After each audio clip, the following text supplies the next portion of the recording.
भक्तजनों, माताओं, बहनों, सादर जय श्री कृष्ण। हमारे YouTube चैनल में आप सभी का बहुत बहुत स्वागत है। मैं हूं आपके साथ आचार्य धर्मेंद्र शास्त्री।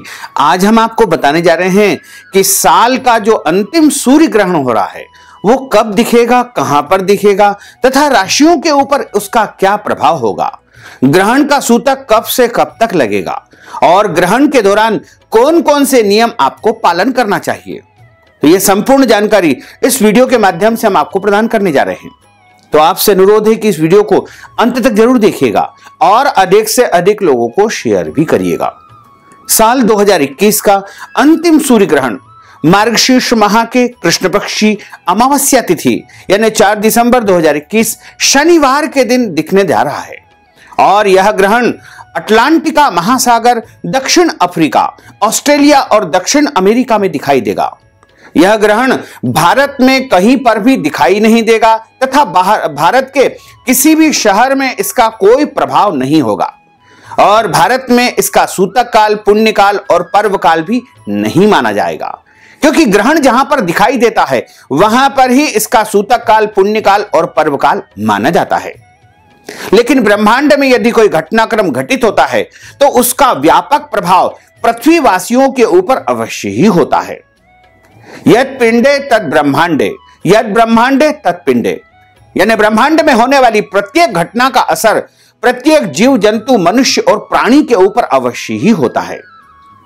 इसीलिए 12 राशि के ऊपर इसका अलग अलग प्रभाव देखने को मिलेगा।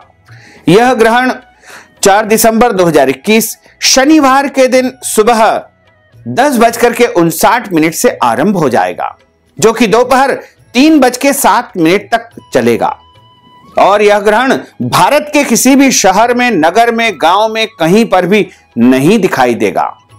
इसलिए भारत में इसका सूतक काल, पुण्य काल, पर्व काल मानने की बिल्कुल भी आवश्यकता नहीं है।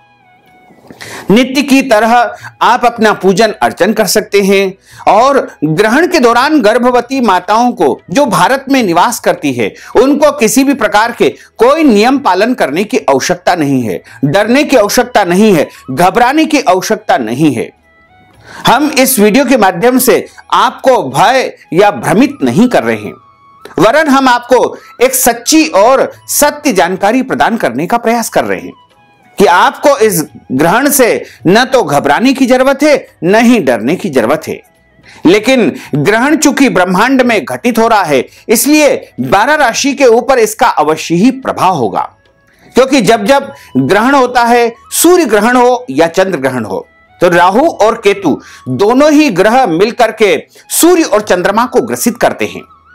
जब सूर्य ग्रहण होता है तो सूर्य को चंद्रमा, जब सूर्य ग्रहण होता है तो सूर्य को राहु और केतु दोनों ग्रह ग्रसित करते हैं, क्योंकि एक समय की बात है समुद्र मंथन हुआ और समुद्र मंथन के माध्यम से 14 रत्नों की प्राप्ति हुई थी।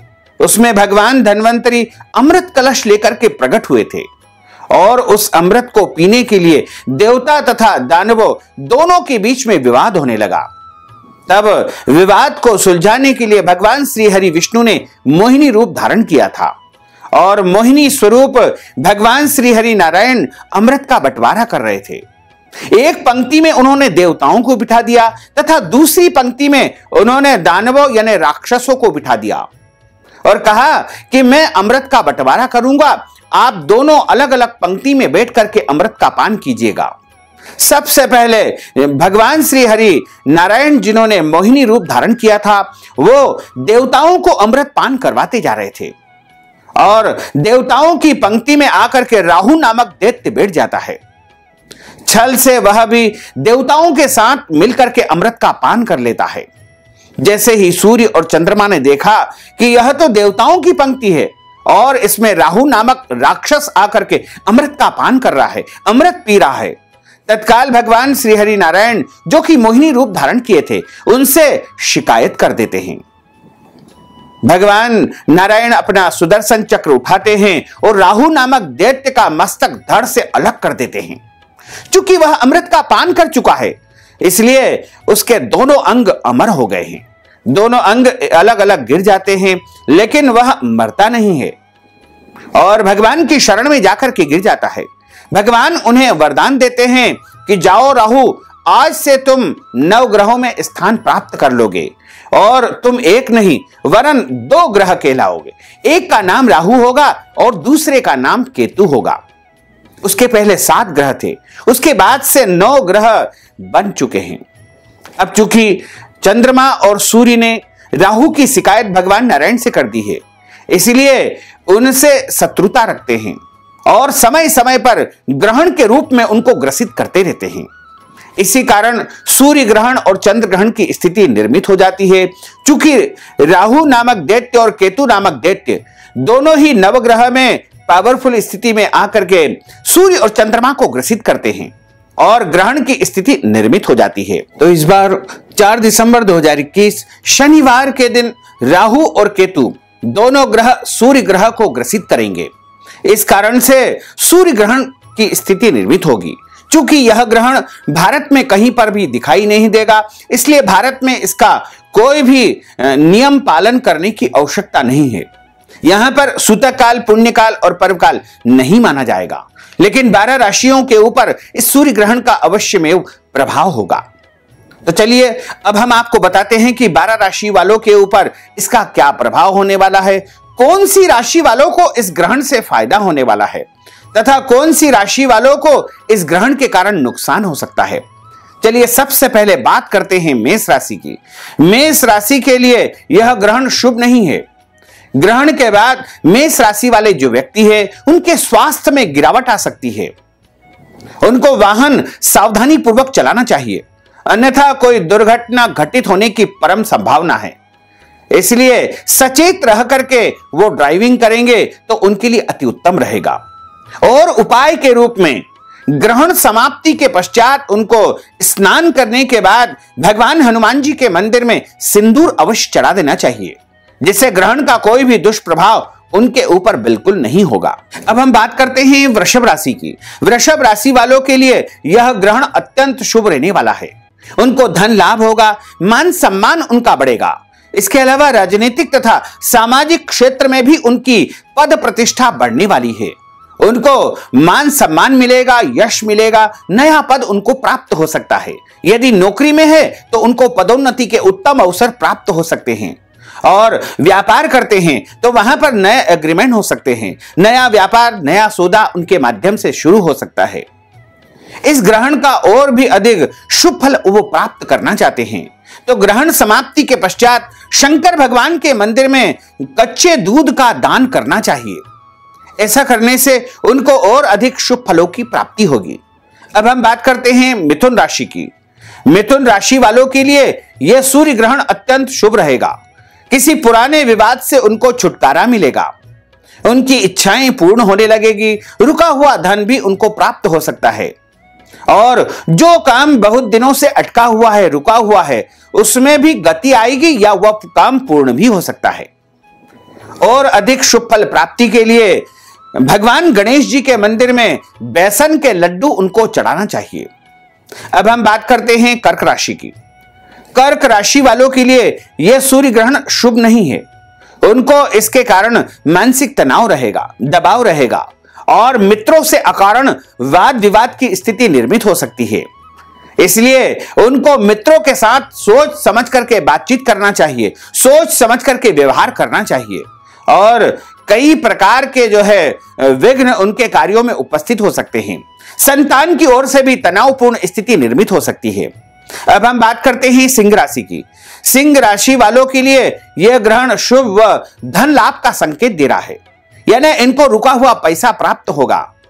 मान सम्मान के साथ साथ उच्च पद प्रतिष्ठा, भूमि, भवन और वाहन की इनको प्राप्ति होने वाली है। जो पुरानी समस्या है उनका भी समाधान इनको प्राप्त हो जाएगा और अधिक शुभ फलों की प्राप्ति के लिए भगवान विष्णु जी के मंदिर में इनको केले का फल अर्पित करना चाहिए। ऐसा करने से इनको और भी अधिक शुभ फलों की प्राप्ति हो सकेगी। अब हम बात करते हैं कन्या राशि की। सूर्य ग्रहण के प्रभाव से इनको शुभ फलों की प्राप्ति होगी, इनके पराक्रम में वृद्धि होगी, इनका साहस बढ़ेगा, मित्रों का भरपूर सहयोग इनको प्राप्त होगा और जो काम इनके बहुत दिनों से नहीं हो पा रहे हैं वो भी होने लगेंगे। इसके अलावा कुछ ऐसा भी इनको प्राप्त होगा जिससे इनको अच्छा लाभ मिलेगा। परिवार में खुशियों का आगमन होगा। घर परिवार में मांगलिक कार्यक्रम की योजना भी बन सकती है। और जो काम इनके बहुत दिनों से अटके हुए हैं, रुके हुए हैं, उनमें भी इनको पूर्णता देखने को मिलेगी। और अधिक शुभ फलों की प्राप्ति के लिए इनको भगवान शंकर जी के मंदिर में काले तिल अर्पित कर देना चाहिए। ऐसा करने से सूर्य ग्रहण के और भी शुभ प्रभाव इनको प्राप्त होने लगेंगे। अब हम बात करते हैं तुला राशि की। तुला राशि वालों के लिए यह ग्रहण अशुभ फलदायी साबित होगा। अपनी वाणी पर इनको नियंत्रण रखना चाहिए। वाद विवाद से इनको बच करके रहना चाहिए। इनके स्वास्थ्य में कमजोरी देखने को मिलेगी और स्वास्थ्य संबंधी किसी भी प्रकार की लापरवाही बिल्कुल ना बरते। यदि थोड़ी सी भी इनको कमजोरी महसूस हो रही है तो इनको डॉक्टर को अवश्य दिखाना चाहिए। और जल्दबाजी न करे, घबराहट न पैदा करे और किसी के साथ वाद विवाद बिल्कुल न करे। शांति और धैर्य के साथ में इनको व्यवहार करना चाहिए। और शुभ फलों की प्राप्ति के लिए इनको भैरव जी के मंदिर में लाल कपड़ा अवश्य चढ़ा देना चाहिए। अब हम बात करते हैं वृश्चिक राशि की। सूर्य ग्रहण इसी राशि में रहेगा। इसकी वजह से इनका मन अशांत रहेगा। मन में तनाव और दबाव की स्थिति निर्मित होगी और कुछ तनाव इस ग्रहण के बाद भी इनके बढ़ सकते हैं, जिसके कारण इनको कार्यक्षेत्र में असुविधा उत्पन्न होगी, रुकावट आएगी, बाधाएं आएगी, शत्रु पक्ष इनका प्रबल हो सकता है।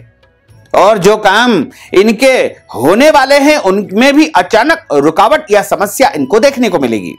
उपाय के रूप में हनुमान जी के मंदिर में लाल फल और लाल फूल इनको चढ़ा देना चाहिए। ऐसा करने से इनको शुभ फलों की प्राप्ति होगी और किसी भी प्रकार की कोई बाधाएं उत्पन्न न होगी। अब हम बात करते हैं धनु राशि की। धनु राशि के जातकों के लिए यह ग्रहण व्यय कारक रहेगा, यानी इस ग्रहण के कारण इनके खर्च बढ़ सकते हैं। खर्चों में बढ़ोतरी होगी, व्यर्थ की भागदौड़ भी बनी रहेगी। विदेश यात्रा का योग इनका बनने वाला है। और अधिक शुभ फलों की प्राप्ति के लिए किसी भी सौभाग्यवती महिला को यदि ये मेहंदी या हल्दी का दान करते हैं तो इनके लिए यह ग्रहण शुभ फलदायी साबित होगा। अब हम बात करते हैं मकर राशि की। मकर राशि के कारण जो है इस ग्रहण के कारण मकर राशि वालों को शुभ फलों की प्राप्ति होगी। व्यापार में उन्नति तथा प्रगति के उत्तम अवसर इनको प्राप्त हो सकते हैं। नौकरी पेशा लोगों को पदोन्नति होगी, मान सम्मान मिलेगा, यश मिलेगा, पद प्रतिष्ठा मिलेगी। इसके अलावा यदि बेरोजगार है तो इनको रोजगार भी प्राप्त हो सकता है। कार्यक्षेत्र में एक नई ऊंचाई इनको देखने को मिलेगी। और अधिक शुभ फलों की प्राप्ति के लिए इनको शनि देव के मंदिर में सरसों का तेल दान कर देना चाहिए। ऐसा करने से ग्रहण का और भी शुभ फल इनको प्राप्त हो सकेगा। अब हम बात करते हैं कुंभ राशि की। कुंभ राशि वालों को इस सूर्य ग्रहण के कारण समाज में मान सम्मान मिलेगा, पद प्रतिष्ठा की प्राप्ति होगी, नया काम इनका शुरू हो सकता है, नई जमीन ये खरीद सकते हैं, नया घर भी इनको प्राप्त हो सकता है एवं नए घर में प्रवेश करने का भी इनको अवसर मिलेगा। इसके अलावा कोई बड़ी उपलब्धि इनके खाते में जाने वाली है। धन की प्रचुर मात्रा में प्राप्ति इनको हो सकती है। इसके अलावा अनायास अचानक धन प्राप्ति का एक बड़ा संयोग इस सूर्य ग्रहण के कारण इनके जीवन में निर्मित हो सकता है। घर परिवार से संबंधित पैतृक संपत्ति का भी इनको फायदा होगा। और उपाय के रूप में यदि ये किसी भी मंदिर में जाकर के शुद्ध घी का दान करेंगे तो इस ग्रहण का और भी शुभ फल इन्हें प्राप्त हो सकेगा। अब हम बात करते हैं मीन राशि की। सूर्य ग्रहण का मीन राशि वालों के ऊपर बुरा प्रभाव होने वाला है, यानी अशुभ फलों की इनको प्राप्ति होगी। आध्यात्मिक कार्यों में इनकी अरुचि रहेगी और नौकरी में इनका ट्रांसफर होने का योग है। पिता से अकारण विवाद हो सकता है। घर परिवार के लोगों से मन मुटाव हो सकता है। पति पत्नी के बीच में दूरियां बन सकती है। संतान से भी विवादित स्थिति निर्मित हो सकती है। मन में अकारण चिंताएं रहेगी, क्रोध उत्पन्न रहेगा और इसके अलावा धन का भी अधिक खर्च होने की संभावना है। घर में कोई बड़ा खर्च भी आने वाला है। और उपाय के रूप में यदि भगवान विष्णु जी के मंदिर में पीले कपड़े में चने की दाल और गुड़ रख करके दान करेंगे तो इनको इस ग्रहण का शुभ फल प्राप्त हो सकेगा। तो कुल मिलाकर के यदि देखा जाए तो इन राशियों के लिए ये जो प्रभाव हमने बताए हैं उन फलों की इनको प्राप्ति होगी। सूर्य ग्रहण के दौरान वैसे तो जहां पर ग्रहण दिखाई देता है वहां पर ग्रहण के समय भोजन नहीं करना चाहिए, और यदि आपने पहले से भोजन तैयार किया है तो उसमें कुशा और तुलसी जी के पत्ते अवश्य ही रख देना चाहिए। और ग्रहण के दौरान यात्रा नहीं करना चाहिए। खुले स्थान में गर्भवती माताओं बहनों को नहीं जाना चाहिए। इसके अलावा ग्रहण के दौरान शयन नहीं करना चाहिए, सोना नहीं चाहिए। ग्रहण के दौरान पति पत्नी को यानी विवाहित दंपत्ति को शारीरिक संबंध नहीं बनाना चाहिए, मैथुन कार्य नहीं करना चाहिए। इसके अलावा ग्रहण के दौरान आपको वाद विवाद लड़ाई झगड़ा बिल्कुल नहीं करना चाहिए, मन को शांत रखना चाहिए। इसी कारण से जो है ग्रहण के दौरान जब हम कोई भी मंत्र जाप करते हैं, सिद्धि साधना करते हैं, तो वह जल्दी ही फलीभूत होती है, क्योंकि इस दौरान चूंकि सूर्य ग्रहण है, सूर्य आत्मा का कारक माना गया है। ज्योतिष शास्त्र में चंद्रमा को मन का तथा सूर्य को आत्मा का कारक माना जाता है। और इस दिन जो भी हम सिद्धि साधना करेंगे, जो भी उपाय करेंगे, उसके हमको शीघ्र ही परिणाम प्राप्त हो सकेंगे। लेकिन आपको इस ग्रहण से डरने की, घबराने की, भयभीत होने की बिल्कुल भी आवश्यकता नहीं है। भारत में यह ग्रहण कहीं पर भी दिखाई नहीं देगा, इसलिए भारत में किसी भी प्रकार का कोई नियम पालन करने की आवश्यकता नहीं है। आप रोजाना की भांति पूजन पाठ कर सकते हैं और अपने घर के देवी देवताओं को आप स्नान करवा सकते हैं, वस्त्र पहना सकते हैं, कोई दिक्कत नहीं है। आप अपने इच्छा अनुसार समस्त कार्य संपन्न कर सकते हैं। लेकिन जिन देशों में जहां पर यह ग्रहण दिखाई देगा वहां पर उनको भगवान को स्पर्श नहीं करना है और भगवान के पट इस दौरान बंद कर देना चाहिए और ग्रहण के दौरान भोजन आदि कार्य नहीं करना चाहिए। तो इस तरह यदि आप ग्रहण के समय सावधानी बरतेंगे तो निश्चित तौर से आपको उत्तम फलों की प्राप्ति हो सकेगी। तो भक्तजनों, माताओं बहनों, अगर आप इस सूर्य ग्रहण के निमित्त नगद धन राशि प्रदान करना चाहते हैं, यानी कोई भी दान पुण्य करना चाहते हैं, वस्त्र दान, अन्नदान, कंबल का दान, गौ दान या कोई भी दान करना चाहते हैं, तो आप हमारे पेटीएम के माध्यम से, गूगल पे के माध्यम से, फोन पे के माध्यम से या अकाउंट नंबर के माध्यम से नगद राशि पहुंचा करके सूर्य ग्रहण का संपूर्ण पुण्य फल प्राप्त कर सकते हैं। साथ ही आपसे अनुरोध है कि हमारे इस ज्ञानवर्धक वीडियो को अधिक से अधिक लोगों को शेयर करिएगा, लाइक करिएगा, कमेंट करिएगा और यदि अभी तक आपने सब्सक्राइब नहीं किया तो अभी और इसी समय सब्सक्राइब अवश्य कर लीजिए। आपको और आपके पूरे परिवार को सादर जय श्री कृष्ण, सादर धन्यवाद।